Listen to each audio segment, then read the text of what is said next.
পৃথিবীর ভিতরে এরকম কোনো দ্বিতীয় মেয়ে দেখছেন কিনা আমার জানা নাই। বন্ধুরা স্বাগতম জানাচ্ছি হ্যাপি ফ্যামিলি বিডি টিভি নতুন আরেকটি ভিডিওতে। তো আপনারা স্ক্রিনের ভিতর যে মেয়েটির ফটো দেখতে পারতেছেন তার কুলে একটি বাচ্চা, এই বাচ্চার হচ্ছে তারই সন্তান। তো এই মূলত এই মেয়েটার নাম হচ্ছে সাবিনা বেগম। তো সাবিনা নাম ওনার। উনি কিন্তু দীর্ঘদিন আগেই একটি ছেলের কাছে ওনার বিবাহ হয়েছিল। তো ওনার বিবাহ হওয়ার পরে সেই ছেলেটির সাথে কয়েক বছর সংসার করলো। তার কিছুদিন পরেই মেয়েটা শুরু করলো তার নিজের যে আসল রূপটা দেখানোর সেটা। তো ছেলেটিকে ইচ্ছা মতো জ্বালানোর পরে ছেলেটির ব্যাপারে অনেক থানায় ছেলেটির ব্যাপারে সালিশ বিচার এলাকার চেয়ারম্যান মেম্বরের কাছে লাস্টে থানা পর্যন্ত কেস মামলাও করলো। করার পরে ছেলেটি ছিল দরিদ্র পরিবারের একজন সন্তান, একজন চাষির ছেলে, তারা অনেক গরিব ছিল। তো সেই ছেলেটি সহজ সরল একটি গ্রামের ছেলে। তার কাছে বিয়ে হওয়ার পরে যখন সে এরকম শুরু করলো তখন ছেলেটি এক সময় কুলাইতে না পাইরা তাকে ডিভোর্স দিয়ে দিল কোর্টের মাধ্যমে। তো ডিভোর্স দেওয়ার পরে যখন তার ডিভোর্স সম্পন্ন হয়ে গেল তারপরে কি করলো, এই ঘরে একটি ছেলে ছিল, ছেলেটির বয়স ছিল তখন 2 থেকে 2.5 বছর।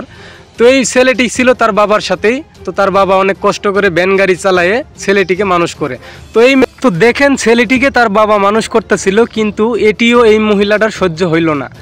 এই মেয়েটি তখন কি করলো, তার ওই ছেলেটি কিন্তু তারই সন্তান ছিল, ভরণ পোষণ করতে পারবে না দেখা ছেলেটিকে সেও নিয়ে আসলো না। তার বাবাই বাবার সন্তান হাজার হলেও তো বেশি হয় না। বউ যখন চলে গেছে বাবার টার্গেট ছিল যে আর বিয়ে শাদী করবো না, ছেলেটির মুখ তাকায় ছেলেটিকে মানুষ করার চিন্তা ভাবনা ছিল।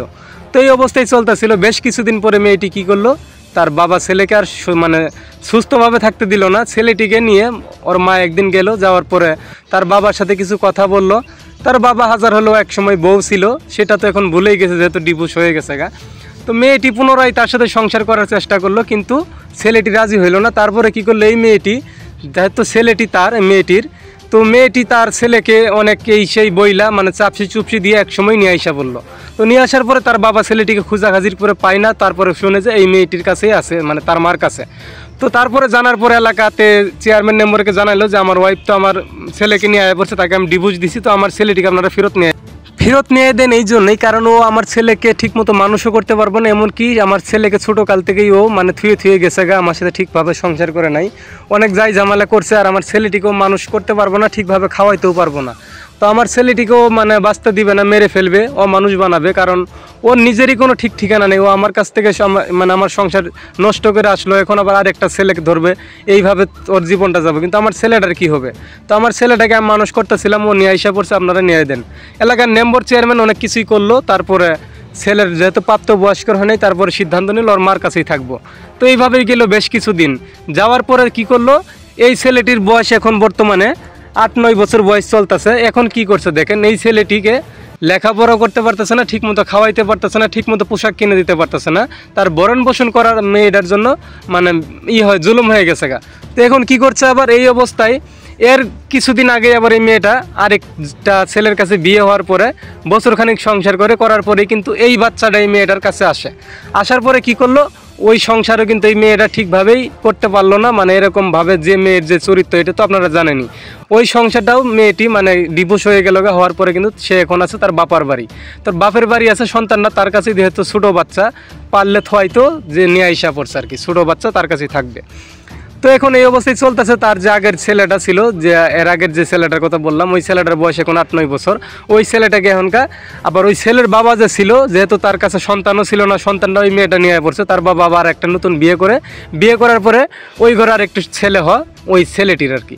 ছেলে হওয়ার পরে তারা স্বামী স্ত্রী সংসার করতেছে, ছেলেটিকে মানুষ করতেছে। তো এই অবস্থায় এই মেয়েটি খবর পাওয়ার পরে যে কি করলো, ওর যে এই যে 8-9 বছরের যে ছেলেটা আছে সেটাকে পাঠাই দিল ওই ছেলের ঘরে, আগের স্বামীর ঘরে পাঠাই দেওয়ার পরে মাঝে মধ্যেই পাঠাই দেয়, আবার আসে আবার পাঠাই দেয়, এইভাবে। তো এই মেয়েটার মূলত টার্গেট ছিল যে ওই ছেলেটার যে সংসারটা বর্তমানে হইতাছে এই সংসারটাকে নষ্ট করার। তা না হইতে এত বছর পাঠাইলো না, আজকে 8-9 বছর হয়ে গেছে তো এখনকার এই ছেলেটিকে কেন ছেলেটিকে পাঠায় এমন অবস্থায়। তো আমরা যতটুকু জানতে পারছি, ছেলেটির গায়ে কোনো ঠিকমতো পোশাক থাকে না, ময়লা শরীর থাকে, পোশাকে ছিঁড়াছাড়ি। তারপরে হচ্ছে ছেলেটির পেটে ঠিকমতো খাবার থাকে না। তার বাবার কাছে যখন যাও তার বাবা দেখেই বুঝতে পারে। তো তার বাবা বলে তোমার মা তোমাকে ঠিকভাবে কি খাওয়াই না, স্কুলে আবার ভর্তি করানো হয়েছে, স্কুলে ঠিকভাবে বেতন দেয় নাই করে না, স্কুলের যে ম্যাডাম স্যারেরা আছে তারা বেতন তারা বিভিন্ন কথা বলে ছেলেটিকে, এই 8-9 বছরের যে ছেলেটি আগের করে সেটাকে। তো এরকম অবস্থা তার বাবা ওই ছেলের কাছে শুনতে পারলো, পায়ে খুবই কষ্ট পাইলো। তারপরে বললো তোমার মা তো আমার কাছ থেকে তোমাকে ছোটোকালে চুরি করে নিয়ে গেছে গা, তো নিয়ে গেছে গা, এখনকার আমি তোমাকে নিয়ে আনার চেষ্টা করছিলাম, দেয় নাই কে, তো এখনকার তুমি আমার কাছে কেন আসো? ওই মা আমাকে আসতে বলে। তো তোমার মা আসতে বললে তোমাকে, তা আমি তো এখন আর একটা বিয়ে করছি, আমার ছেলে সন্তান আছে, আমি তো তাদের ভরণ পোষণ করতেই আমার মানে জুলুম হয়ে যায় ব্যান গাড়ি চালায়। এখন তোমার দেখশন আমি কেমনে করবো? আমিও যদি মেনে নেই সেটা আমার আগের বউ, তোমাকে ঠিকভাবে দেখশন করবো না, আর এই ক্ষেত্রে আমার অনেক জুলুম হবো। তার সত্ত্বে তুমি তোমার মাকে বলবা যে বাবার কাছে যাইতে না করছে। ছেলেটির ভিতরে কিন্তু সন্তানের জন্য অনেক হাহাকার করছিল, কিন্তু ছেলেটি মানে 3 জন লোকের খরচ চালাইতে পারবে না, কারণ তার সামান্য আয়। এই জন্যই কিন্তু তার ছেলেকে মনের ভিতরে অনেক ভালোবাসা থাকা সত্ত্বেও সেটা প্রকাশ করে নাই। ছেলেকে বলছে তুই আমার কাছে আসবি না, তুই তোর মা নিয়ে গেছে, তোর মার কাছেই থাকবি। তাহলে বন্ধুরা চিন্তা করেন, এটা মূলত দুষ্টাকার। আমার যতটুকু ধারণা হয় এই মেয়েটির, কারণ এই মেয়েটি এখনই কেন পাঠাবে? আগে পাঠাইলো না, আগে তো চাইছিল ওই ছেলেটিকে মানুষ করে ঠিকভাবে বাঁচার জন্য, বিয়েও করতে চাই নাই, তো এখন বিয়ে করে সংসার করতেছে, এখন তার সংসার। এখন মূলত যে উদ্দেশ্যটা এই মেয়েটির কথা হলো, আমি তো তোর সংসার করতে পারি নাই, আরেক জায়গায় আমার বিয়ে হইলো, তাও সেই সংসারটা করতে পারলাম না, তো তুই কেন সংসার করবি শান্তভাবে? এই জন্যই চাচ্ছে এই মেয়েটি তার ছেলেকে পাঠাই দিব।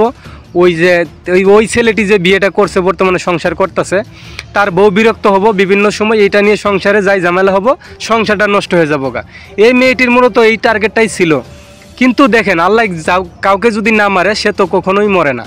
তো ছেলেটির প্রতি আল্লাহ সহায় আছে, এই জন্য তার সংসার এখনও টিকে আছে, তো থাকবেও ভবিষ্যতে, কারণ ভালো মানুষের সংসার সহজে নষ্ট হয় না। তো মেয়েটি এইভাবেই চেষ্টা করে যাচ্ছে, তার ফলাফল ভবিষ্যতে কি হবে সেটা এখন পর্যন্ত আমরা বলতে পারি, কারণ এই অবস্থায় চলতেছে। তো বন্ধুরা, এর মধ্যে থেকে আমরা আজকে এটাই শিখলাম যে এরকম কোনো মেয়ে যদি চায় তো একটা সংসার নষ্ট করতে, সেটা কোনো ব্যাপার না, সহজেই নষ্ট করতে পারে। আর এরকম মেয়ের থেকে আপনারা অবশ্যই দূরে থাকবেন। এরকম মেয়ের সাথে সংসার করা তো প্রশ্নই উঠে না, এরকম মেয়ের সাথে কোনো সম্পর্কও আপনারা করবেন না। কারণ এইসব কিছু মেয়ে রয়েছে যারা মানে সব সময় চেষ্টা করে সরল সোজা গ্রামের কোনো ছেলেকে ধরে তার সাথে কিছুদিন কয়েক মাস সংসার করব কইরা তাদের মজা নেওয়া শেষ, ওই ছেলেটির জীবনটা নষ্ট করে এলোমেলো করে থুয়ে তার সংসারটা মানে ধ্বংস করে দিয়ে সে চলে আসবে আইসা নতুন আর কোনো আরেকটা জামাই ধরার চেষ্টা করে। তো তারা মূলত এই কাজই করে, আর এইভাবেই তাদের জীবন যাবে। কিন্তু যারা ভালো রয়েছেন তাদেরকে আমি অসংখ্য ধন্যবাদ জানাই, কারণ তারা ভালো আছে এই জন্য ভবিষ্যতে থাকবে, আর তাদের সংসার আল্লাহ কোনো সময় নষ্ট করবে না, কেউ চাইলেও পারবে না। তারা যেভাবে হোক আস্তে আস্তে তাদের সংসার সুন্দরভাবেই চলবে। তো বন্ধুরা, এটা নিয়ে আজকে এই মেয়ে সম্পর্কে আপনাদের যদি কোনো মতামত থাকে অবশ্যই কমেন্ট করে বলবেন, আর এরকম মেয়ের থেকে অবশ্যই দূরে থাকবেন। আজকে হ্যাপি ফ্যামিলির ভিডিওটা আপনাদের ছিল কিছু বোঝানোর জন্য, এরকম একটা ঘটনা আমি পেয়েছিলাম, এই জন্য আপনাদের মাঝে তুলে ধরলাম। তো ভালো থাকবেন, নতুন ভিডিও দেখার জন্য অবশ্যই।